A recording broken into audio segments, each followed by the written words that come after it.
तो student, this is the video number 19 of ray optics. बेटा इस वीडियो में हम लोग पढ़ेंगे टेलीस्कोप के बारे में। इसके पहले हम लोगों ने माइक्रोस्कोप को डिस्कस किया था और ये देखा था कि बहुत ही स्मॉल ऑब्जेक्ट अगर है, एक्सट्रीमली स्मॉल ऑब्जेक्ट है, तो उसको देखने के लिए, ठीक है ना, हम लोग कंपाउंड माइक्रोस्कोप का हमने यूज़ किया था। उसका जो मैग्नीफिकेशन है, उसका जो मैग्नीफाइंग पावर है, उसको भी हमने कैलकुलेट किया था और अल्फ़ा और बीटा एंगल हमने बना करके उसका कैलकुलेशन किया था। इसमें भी बिल्कुल सेम वे चलेगा बेटा, मैंने आपको बताया था, फिर भी मैं उसको एक्सप्लेन करूंगा वन बाय वन करके। अब टेलीस्कोप क्या है? There are two type of telescope, उसको हम वन बाय वन करके एक्सप्लेन करेंगे। टेलीस्कोप क्या है? अभी तक माइक्रोस्कोप जो है स्मॉल ऑब्जेक्ट को देखने के लिए यूज हो रहा था। जो टेलीस्कोप होता है वो हेवनली बॉडी को देखने के लिए हम इस इंस्ट्रूमेंट का यूज करते हैं। जैसे आपका स्टार हुआ, मून हुआ, है ना, कोई सेलेस्टियल बॉडी अगर आपकी है, स्ट्रॉयड है, तो उसको देखने के लिए क्या हम लोग टेलीस्कोप का यूज करते हैं, ठीक है ना, क्योंकि ऑब्जेक्ट बहुत दूर है तो हमारी नेकेड आई से वो दिखाई नहीं पड़ेगा।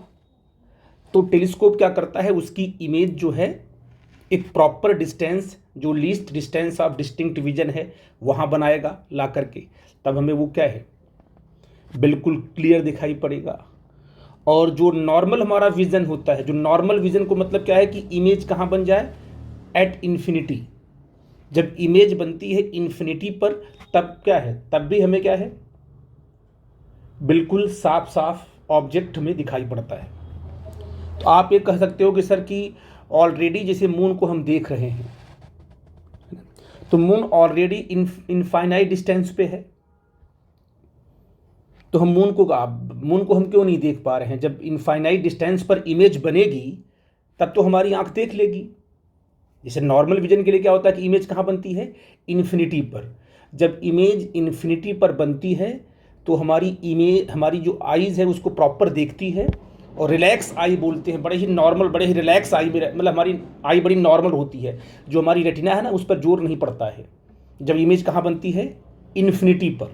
तो सबसे बेस्ट जो पॉइंट है इमेज को देखने के लिए या ऑब्जेक्ट को देखने के लिए वो इन्फिनिटी पॉइंट है, क्योंकि वहाँ से जब लाइट रे चलती है तो चलती है बिल्कुल पैरेलल, और पैरेलल लाइट जो हमारे आँखों में गिरती है तो हमें अपनी आँखों को सिकोड़ना या उसको स्ट्रेच नहीं करना पड़ता है। तो उसे बोलते हैं रिलैक्स विजन बोलते हैं, रिलैक्स आई बोलते हैं, उसको नॉर्मल विजन बोलते हैं। तो यहाँ पर ऑब्जेक्ट कहाँ पर, यहाँ पर ऑब्जेक्ट ही इन्फिनिटी पर है, तो हमें रिलैक्स होकर उसको देखना चाहिए।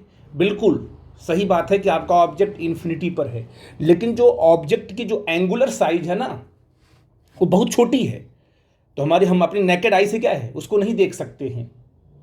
तो अब क्या करेगा ये जो टेलीस्कोप, क्या करेगा, उसकी एंगुलर साइज को बढ़ाएगा। जब उसकी एंगुलर साइज बढ़ जाएगी तब जाकर के वो हमें प्रॉपर दिखाई पड़ेगा। तो अगर ऑब्जेक्ट इन्फिनिटी पे है तो हमारी आंखें उसको देख ही लेंगी, ऐसा नहीं है। अगर ऑब्जेक्ट आपका इन्फिनिटी पर है, उसकी साइज अगर क्या है, उसकी एंगुलर साइज प्रॉपर है, जो कि हमारे आंखों पर, जिसको हमारी आंखें क्या है देख लेती हैं, उतनी एंगुलर साइज होनी चाहिए। टेलीस्कोप यही काम करता है। तो टेलीस्कोप क्या करेगा, ऑब्जेक्ट की इमेज को एक प्रॉपर डिस्टेंस पे बनाएगा जहां से हमारी आंखें उसको ऑब्जर्व कर लेती हैं। दो पॉइंट होते हैं, एक तो least distance of distinct vision, और एक इमेज कहां बननी चाहिए, इन्फिनिटी पर। दोनों पॉइंट को हम लोग डील कर लेंगे, ठीक है ना। तो यहां पर a device use to see heavenly body distant object is known as telescope, ठीक है ना। एक ऐसी डिवाइस जो क्या है, डिस्टेंट ऑब्जेक्ट को देखने के लिए हम यूज करते हैं, तो उसको बोलते हैं telescope. Type of telescope, refracting type telescope, और एक होता है रिफ्लेक्टिंग टाइप टेलीस्कोप। तो रिफ्रैक्टिंग में रिफ्रैक्शन होगा और रिफ्लेक्टिंग टाइप में क्या होगा, रिफ्लेक्शन होगा। हमें मिरर लगाना पड़ेगा जैसे लाइट वहाँ से रिफ्लेक्ट हो, लेकिन हमें पढ़ना जो मेन हमारा है रिफ्रैक्टिंग टाइप ऑफ टेलीस्कोप। इसको बोलते हैं एस्ट्रोनॉमिकल, क्या बोलते हैं, एस्ट्रोनॉमिकल टेलीस्कोप बोलते हैं। In this type of telescope refraction phenomena of light is used. इस टेलीस्कोप में, इसमें क्या है, रिफ्लेक्शन यूज करते हैं। तो पहला जो हम लोग सबसे इंपॉर्टेंट जो बार बार पूछता है, रिफ्रैक्टिंग टाइप टेलीस्कोप। रिफ्रैक्टिंग उसको बोलते हैं एस्ट्रोनॉमिकल टेलीस्कोप, ये दूर की चीज़ों को देखने के लिए यूज होता है। This telescope is use to observe heavenly object like moon, distant stars and planets etc. The image formed by this telescope is virtual and inverted. जब भी ये टेलीस्कोप क्या है, इमेज को बनाएगा तो इमेज आपकी वर्चुअल होगी और इन्वर्टेड होगी, ठीक है ना। अच्छा, एस्ट्रोनॉमिकल टेलीस्कोप का यूज जो है हम प्रॉपर जो है इसे जो अर्थ पे ऑब्जेक्ट हैं उनको देखने के लिए हम लोग नहीं यूज करते हैं। जैसे मान लीजिए टेलीस्कोप है, आपने एस्ट्रोनॉमिकल टेलीस्कोप लिया और लेकर के अपने फ्रेंड को आप देख रहे हो, तो आपके फ्रेंड की जो इमेज है ना वो उल्टी आपको दिखाई पड़ेगी, तो आपको प्रॉब्लम होगी, क्योंकि जो एस्ट्रोनॉमिकल टेलीस्कोप होता है उसमें इमेज हमेशा क्या होती है, इन्वर्टेड होती है। लेकिन जब मून क्या है, जो सेलेस्टियल बॉडीज होती हैं उनका जो शेप होता है वो स्फेरिकल होता है। जैसे आपने स्टार की बात किया, आपने जो है मून की बात की, आपने प्लैनेट्स की बात करी, इन सब की जो इनके जो शेप होते हैं वो स्फेरिकल शेप में होते हैं, इसलिए वो इन्वर्टेड हो चाहे इरेक्ट हो आपको सेम दिखाई पड़ेगा, ठीक है ना। लेकिन जो ऑब्जेक्ट हमारा जो है अर्थ पे लाई करते हैं, अगर उनको देखना होगा तो हमें टेरेस्ट्रियल टेलीस्कोप का यूज करना पड़ता है। इसीलिए क्या एस्ट्रोनॉमिकल टेलीस्कोप को हमेशा क्या है, हम सेलेस्टियल बॉडी को देखने में यूज करते हैं यहाँ पर हमने, और ये वर्चुअल एंड इन्वर्टेड इमेज बनती है। सिंस द हेवनली लिखा है मैंने यहाँ पर पॉइंट आउट कर दिया है। और जो आपको देखो उसमें आपका आएगा रिफ्रैक्टिंग में एक और आएगा terrestrial telescope. Such type of telescope is use to the observer the object on the earth like trees, buildings etc. मतलब जो टेरेस्ट्रियल टेलीस्कोप होता है जो हम लोग यूज करते हैं ना दूर से किसी चीज़ को देखने के लिए, अपने आपके हाथों में आप अक्सर देखते हो, आप लोग यूज करते हो कि बहुत दूर की चीज़ों को देखने के लिए जो अर्थ पर लाई करते हैं, ट्री है, ऑब्जेक्ट है, मैन है, तो वो जो हमारा टेलीस्कोप होता है वो टेरेस्ट्रियल होता है। लेकिन जो टाइप होता है वो रिफ्रैक्टिंग होता है, रिफ्रैक्टिंग टेरेस्ट्रियल भी होता है और एस्ट्रोनॉमिकल भी होता है, ठीक है ना। तो हमें मेन क्या पढ़ना था, एस्ट्रोनॉमिकल टेलीस्कोप, ओके। अच्छा, इसको पढ़ने के लिए सबसे पहला कॉन्सेप्ट मैंने यहाँ पर पूरा डायग्राम बनाया हुआ है, आप देखना। एस्ट्रोनॉमिकल टेलीस्कोप में ये हमने कंस्ट्रक्शन दिया हुआ है, ये इसकी वर्किंग लिखी है हमने 1 by 1 करके, मैं प्रॉपर तरीके से आपको बताऊंगा। प्रिंसिपल भी उसका मैंने 1 by 1 करके नोट्स में लिखा हुआ है, सारी चीज़ें पढ़ना आपको लिखना पड़ेगा। इसके बाद जब उसकी वर्किंग करेंगे तो यहाँ पर हम निकालेंगे मैग्नीफिकेशन, वो 1 by 1 करके मैं एक्सप्लेन करूँगा आपको। तो सारी चीज़ें मैंने 1 by करके लिखा है, लेकिन मैं आपको जब एक्सप्लेन कर रहा हूँ देखो कैसे, फिर मैं रीड करूँगा। ये जो डायग्राम आपका यहाँ दिख रहा है आपको, इसी डायग्राम को मैंने प्रॉपर डायग्राम लेकर यहाँ बनाया हुआ है, बिल्कुल ऐसे बनाया हुआ है। ये पहला पॉइंट ये है एस्ट्रोनॉमिकल का, पहला जो आपका एस्ट्रोनॉमिकल टेलीस्कोप है उसका पहला पॉइंट ये है। तो ये पहला पॉइंट आपका है क्या कि ये आपका इसमें कहां पर इमेज बनेगी, when image formed at least distance of distinct vision. पहला इमेज कहां बनेगी, तो इमेज जब आपके डी पे बनेगी तब के लिए मैं कॉन्सेप्ट ले रहा हूं, ठीक ना। ये आपका एस्ट्रोनॉमिकल टेलीस्कोप है, क्या है आपका एस्ट्रोनॉमिकल टेलीस्कोप। मैं समझा रहा हूं इसको, तो आपको समझ जाओगे तो प्रॉपर तरीके से वहां पर आप उसको कर ले जाओगे, ठीक है बेटा जी। आई थिंक मेरी बात आप समझ पा रहे हो मैं क्या बोल रहा हूं। देखो सबसे पहले मैंने आपको बताया था कि जो आपका टेलीस्कोप में जो ऑब्जेक्टिव लेंस होता है उसका एपर्चर ज़्यादा होता है, क्योंकि जिस ऑब्जेक्ट को आप देख रहे हो उसकी साइज़ बड़ी है, तो वहाँ से मैक्सिमम लाइट जो है इसमें एंटर कर सके, इसलिए ऑब्जेक्टिव लेंस की साइज़ को हम बड़ा रखते हैं। और आई पीस तो आपका जो पहले से है वो उतना ही रहता है, ठीक है ना, नो प्रॉब्लम, वो आई के हिसाब से इसको एडजस्ट करते हैं, लेकिन इसका एपर्चर हम बड़ा रखते हैं, ठीक है। अब हमको इसमें देखना है अल्फ़ा और बीटा, ठीक है ना। आपको पता है कि बीटा कौन एंगल बनाता है, बीटा जो है इमेज एंगल बनाती है आई पर, और अल्फ़ा वो एंगल है जो ऑब्जेक्ट बनाता है आई पर। दोनों ही आई पे बनाते हैं, एक इमेज एंगल है एक ऑब्जेक्ट एंगल है। बट जब आप ऑब्जेक्ट एंगल की बात करते हो तो कहते हो सर कि ऑब्जेक्ट जो है वो आई पर कितना एंगल बना रहा है, इसको निकालने के लिए हमें ऑब्जेक्ट को इमेज के पास लाना पड़ता है। इसके पहले आपने यही डिस्कस किया था, ठीक है ना।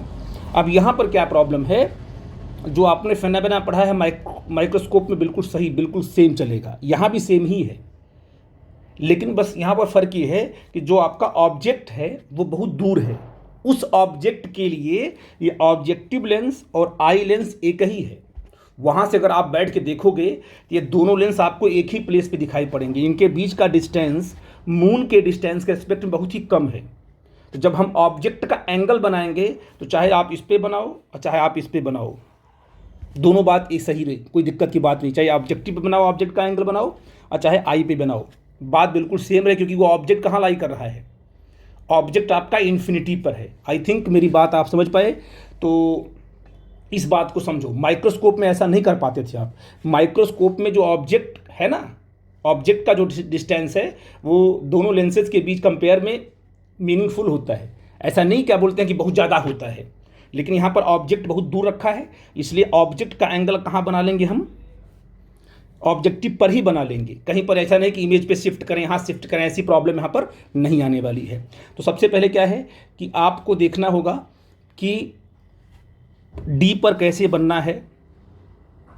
तो सबसे पहले लाइट कहाँ से आ रही, जबकि लाइट अगर मून से आएगी तो हमेशा वो कैसी आएगी, वो आएगी पैरेलल।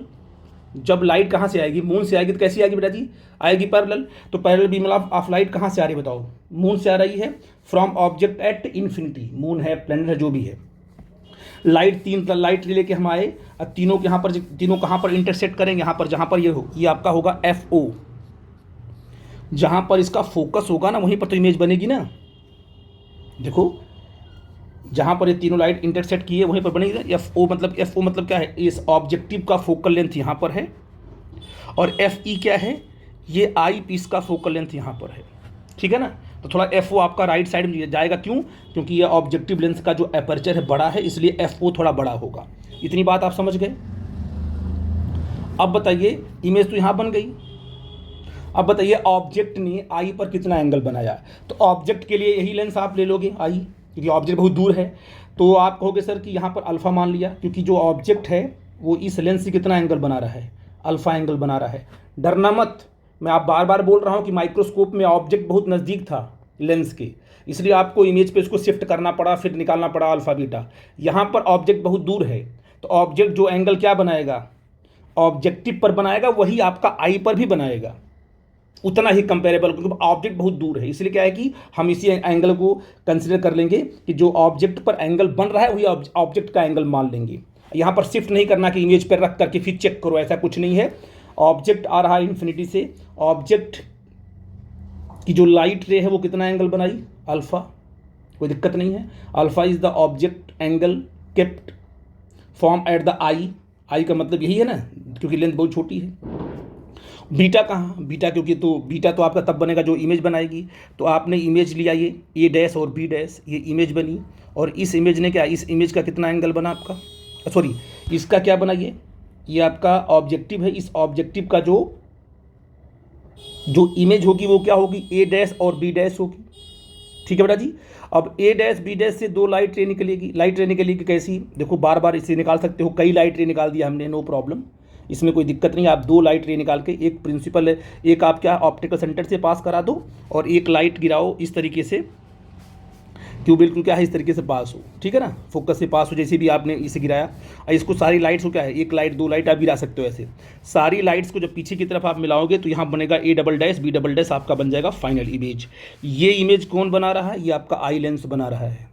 और आई लेंस के लिए ऑब्जेक्ट क्या है, आई लेंस के लिए ऑब्जेक्ट है A डैश B डैश, और आई लेंस के लिए इमेज क्या है, A double dash B double dash. और ऑब्जेक्ट के लिए, ऑब्जेक्टिव लेंस के लिए ऑब्जेक्ट क्या है, ऑब्जेक्ट केप्ट एट इन्फिनिटी, और ऑब्जेक्टिव लेंस के लिए इमेज क्या है, A double dash B double dash.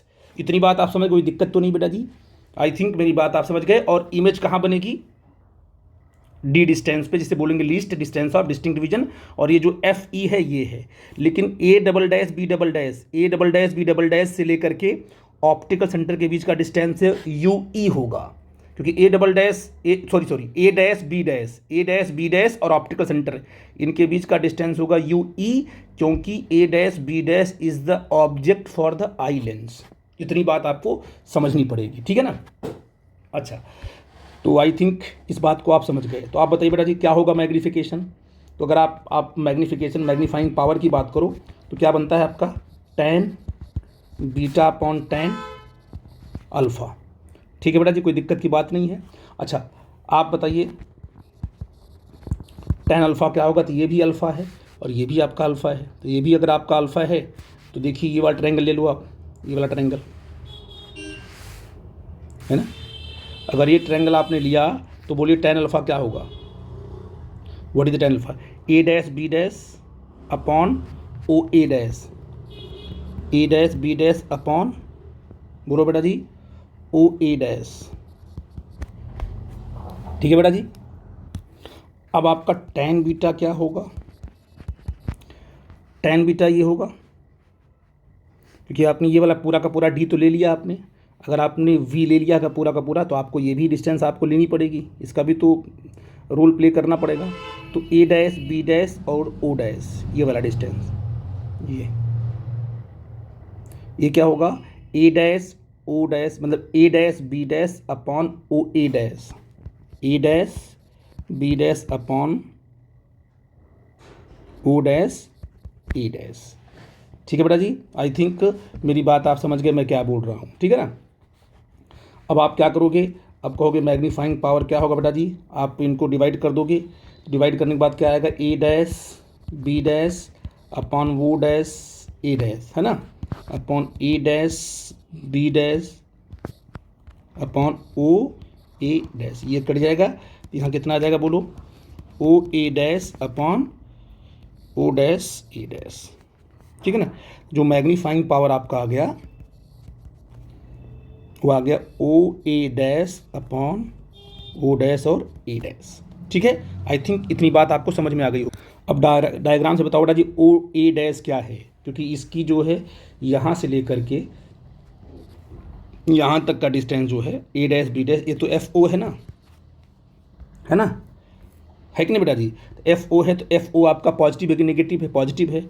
तो जो आपका एफ ओ है वो तो आपका पॉजिटिव है, क्योंकि आप वैल्यू पुट करोगे तो यहाँ लिख सकते हो आप लोग कि डायग्राम से जो आपका ओ ए डैश है वो आपका प्लस एफ ओ है, और जो ओ डैश ए डैश है, देखो ओ डैश और ए डैश, मैंने कहा था ना ये डिस्टेंस ये यू ई है, क्योंकि A dash B dash is the object for the eye lens. तो ओ डैश और ए डैश के बीच का डिस्टेंस आपका होगा माइनस यू ई होगा, क्योंकि आई लेंस के लिए अपोजिट साइड में है। तो यहाँ रख देंगे तो मैग्नीफाइंग पावर क्या आ गया आपका, मैग्नीफाइंग पावर आपका आ गया minus f o upon u e. ये बात आई थिंक मेरी बात आप समझिए क्या है, बस ये आपका आ गया मैग्नीफाइंग पावर आ गया। ठीक है बेटा जी। अब इस मैग्नीफाइंग पावर में जो यू ई है उसकी वैल्यू निकाल लेंगे हम लेंस इक्वेशन से, इसमें रख देंगे, रिजल्ट आ जाएगा आपका। ठीक है ना, आई थिंक मेरी बात समझे मैं क्या बोल रहा हूँ। तो बेटा जी अगर आई लेंस के लिए आप यू ई निकालना आपको, तो कैसे निकालोगे आप लोग, क्या होता है formula, v f e upon v plus f e, और यहाँ पर जो v है वो d के बराबर है, तो D f e upon what, v plus f ई, यही ना बेटा,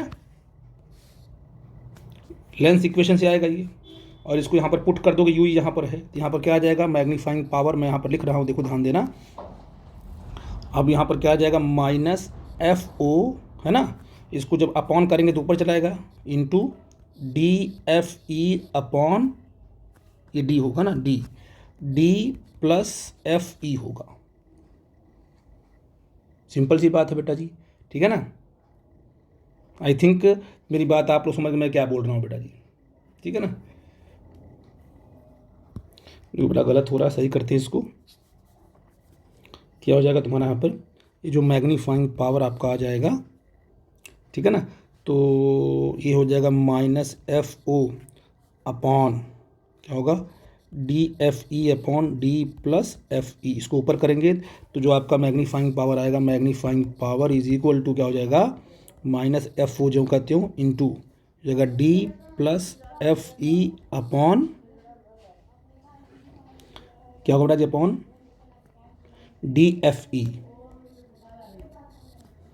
ठीक है ना, ये बनेगा आपका।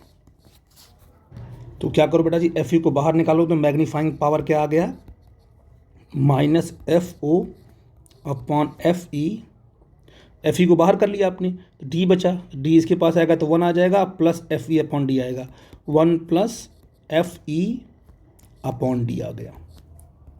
ये आ गया magnifying power of astronomical telescope when image formed at least distance of distinct vision, उसको बोलते हैं नियर पॉइंट। ठीक है ना? आई थिंक इस बात को पूरा का पूरा समझ गए आप लोग। क्या होता है बेटा जी? Near point. इसमें कोई डाउट किसी बच्चे को तो नहीं है? बस मैंने यहीं पर यहाँ पर देखिए प्रॉपर लिखा हुआ है, आप ध्यान से देखना। सब मैंने यहाँ डायग्राम बनाया है प्रॉपर। इसका है it consist to convex lens, है ना। Lens which is towards object is called the objective lens having large aperture and large focal length and lens towards the eye. ये सारे नोट्स आपके पास हैं, इसको पढ़ना। सिर्फ वर्किंग में लिखना होगा आपको, इतना। प्रिंसिपल भी आपको देना होगा यहाँ पर। इसके बाद वर्किंग में क्या है, 1 by 1। इसके बाद निकालते हैं हम लोग एंगुलर मैग्निफिकेशन। सारा का सारा कॉन्सेप्ट ही देखो, m equal to beta upon alpha है, तो m equal tan beta upon tan alpha किया है। देखो वही जो मैंने डेरिवेशन दिया है, a dash b dash upon o dash a dash upon a dash a b dash upon o a dash. इसको मैंने ऐसे किया, f o upon u e आ गया। यूजिंग द लेंस इक्वेशन लगाया हमने, सारी वैल्यू पुट की हमने साइन के साथ, और आपका जो रिजल्ट कितना आया बोलो, minus f o upon f e 1 plus f e upon D. ये देखिए, ये मैंने वहाँ निकाल दिया है। बिल्कुल प्रोसेस वही है, लेंस इक्वेशन लगाने के बाद उसने निकाला, मैं डायरेक्ट यहाँ पर रखने के बाद आंसर हमारा आ गया। ठीक है ना? तो आप भी डायरेक्ट रखो, नो प्रॉब्लम। आप लेंस इक्वेशन लगाओ और साथ सीधे कह दो कि लेंस इक्वेशन निकालने के बाद यू ई कितना आएगा आपका, D f e upon D plus f ई आएगा। डायरेक्ट इसे रख करके जहाँ यू ई है यहाँ पर, वहाँ पर सीधे रखो, यू की वैल्यू पेज पर रखो, आपका आंसर आ जाएगा। ठीक है बेटा जी? ये कोई प्रॉब्लम तो नहीं आप लोगों को है? बड़ी इंपॉर्टेंट चीज़ थी, मैंने इसको डिस्कस किया। ठीक है? Focal length of the objective है, focal length of the eye f e क्या आई है, least distance of distinct vision आपका डी है। तो सारे फॉर्मूले इस तरीके से बनेंगे, f o upon f e करके। और जो मैग्नीफाइंग पावर था वहाँ पर v o upon u o आया था ना, यहाँ पर f o upon f e आ रहा है। ठीक है ना? अब देखो, जब इमेज कहाँ बनेगी, at infinity for normal vision. मतलब क्या होता है इसका, इमेज फॉर्म्ड एट इन्फिनिटी, उसे बोलते हैं नॉर्मल विजन। अक्सर यही पूछा जाता है आपसे, अक्सर क्वेश्चन में एक ही दोनों में से एक कोई पूछेगा कि नॉर्मल विजन, जब अगर नॉर्मल एडजस्टमेंट करेंगे तो उसका वर्किंग, उसकी मैकेनिज्म लिखो क्या होगा।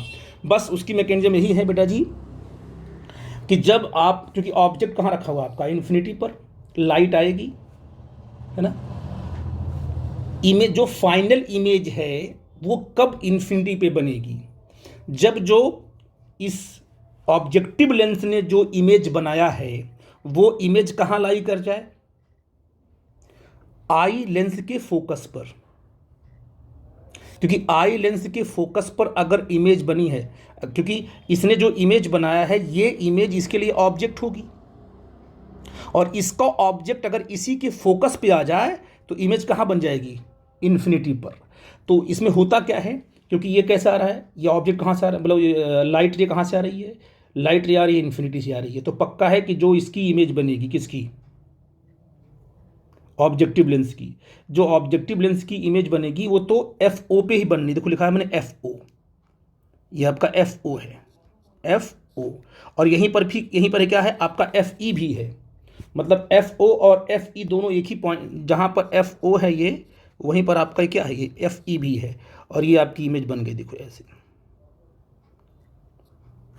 मतलब इसने अपनी इमेज कहाँ बनाया, इसने अपनी इमेज अपने फोकस पे बनाया, और आपने इस लेंस को आगे पीछे करके, नॉर्मल आगे पीछे करके इस तरीके से किया कि जो इसका जो क्या है, इसका जो फोकस है, इसका फोकस कहाँ, एफ ओ पे ही आ जाए। तो बताइए, जो ऑब्जेक्ट यहाँ से लेकर यहाँ तक एफ ओ है और यहाँ से लेकर यहाँ तक एफ ई है, और जब आई लेंस के फोकस पे ही बन गया, इमेज बन गई, इसकी इमेज इसके फोकस पे बनी और अपने फोकस पे बनी, क्योंकि दोनों फोकस आपस में कोइंसाइड कर गए। तो बताइए, इस ऑब्जेक्ट, इस आई लेंस का ऑब्जेक्ट है कहाँ, इसके फोकस पे एफ ई पे है, तो इमेज कहाँ बनेगी, बन जाएगी इन्फिनिटी पर। तो फर्क क्या, बस की क्या होगा, वी कहाँ बना बोलो, वी आपका होगा इन्फिनिटी तब जब आपका क्या होगा, यू ई क्या होगा, एफ ई के बराबर होगा। और आपको पता है कि क्या होता है मैग्नीफिकेशन, क्या आपने निकाला है, आपने मैग्नीफिकेशन निकाला है, मैग्नीफाइंग पावर जो निकाला है ना, वो निकाला है FE/UE निकाला है विथ माइनस साइन। तो यहाँ पर UE क्या रख दोगे आप, सॉरी एक गलती सही करते हैं उसको, ये आपका कितना आया था, मैग्नीफाइंग पावर जो आप निकाला सिंपल फार्मूला था वो -FO/UE था, है ना। तो कितना होगा बोलो, MP इक्वल टू क्या होगा, -FO/FE हो जाएगा। बस नॉर्मल एडजस्टमेंट में ये फार्मूला आपका मिलेगा -FO/FE, और ये आपका डायग्राम है प्रॉपर तरीके से, अल्फा यहाँ बना, बीटा यहाँ बना, और आप जब भी एंगल बनाना होगा आपको तो ये ट्रायंगल ले लोगे, आप इस ट्रायंगल से ले लोगे, ये ट्रायंगल आपका ये ले लोगे, ठीक है ना। और यहाँ मैंने देखो यहाँ पर लिखा है प्रिंसिपल भी है, वर्किंग भी है, ये पूछता है बेटा जी, और तो बीटा है, और मैंने देखो एंगल लेके बनाया हुआ, इसका भी एंगल आप ऐसे ही लेके चलोगे, आगे बढ़ोगे, FE बनेगा ये। अब बाय द लेंस इक्वेशन से क्या होगा, ये आपका निकलेगा फार्मूला। तो इस चीज़ को आप लोग समझो, जो मैं बता रहा हूँ बड़ा इंपॉर्टेंट चीज़ है। तो 1 बाई 1 करके डायग्राम देखना आप, ठीक है ना। तो इसमें भी जब भी आपको पूछता है नॉर्मल एडजस्टमेंट, तो आप पूरा प्रॉपर डायग्राम बनाओगे, और इसकी जो इमेज है वो इसके फोकस भी बनेगी, ठीक है ना, और इसकी इमेज इसके भी फोकस पे बननी चाहिए, तभी तो आपका इमेज कहाँ जाएगी, जो फाइनल इमेज आपकी बनेगी इन्फिनिटी पर। और डायग्राम लेकर के पूरा का पूरा मैंने एंगल दिखाया हुआ है, और उस तरीके से आप आगे बढ़ोगे तो बिल्कुल आपका क्या आ जाएगा, देखो FO/UE तक तो निकाल ही चुके हो तुम लोग, बना ही चुके हो। इसके बाद लेंस इक्वेशन रखोगे, सारी वैल्यू पुट करोगे, बस वही आप दिखाओगे कि भाई 1/FE इक्वल टू 1/UE हो जाएगा। तो जहाँ पर आपने 1/UE रखना था वहाँ पर 1/FE रखोगे तो आपका रिजल्ट आ जाएगा, ठीक है ना। यहाँ तक तो आपने पहले किया हुआ है। तो जब भी नॉर्मल एडजस्टमेंट पूछेगा तब भी आपको पूरा का पूरा करना होगा। आई थिंक ये पूरा का पूरा कॉन्सेप्ट आपको क्लियर हुआ होगा। यहाँ पर मैंने क्या बोलते हैं कि नॉर्मल एडजस्टमेंट का भी डायग्राम बना कर दे दिया आप लोगों को। देखो लाइट आ रही है, यहाँ पर A', B' है, यहाँ पर क्या है, यहाँ यहीं पर FO है, FO तो यहाँ रहेगा ही रहेगा, यहीं पर FE भी होगा, तभी ये इमेज कहाँ बनेगी, इन्फिनिटी बनेगी। देखो हमने दिया ना, यहाँ से लेके यहाँ तक पूरा का पूरा FE है, यहाँ से लेके यहाँ तक पूरा FO है, ठीक है ना। और कैलकुलेशन आपका वैसे ही चलेगा। आई थिंक आपको बात समझ में आई होगी, ठीक है बेटा जी। तो ये आपका टेलीस्कोप का कॉन्सेप्ट था। Thank you.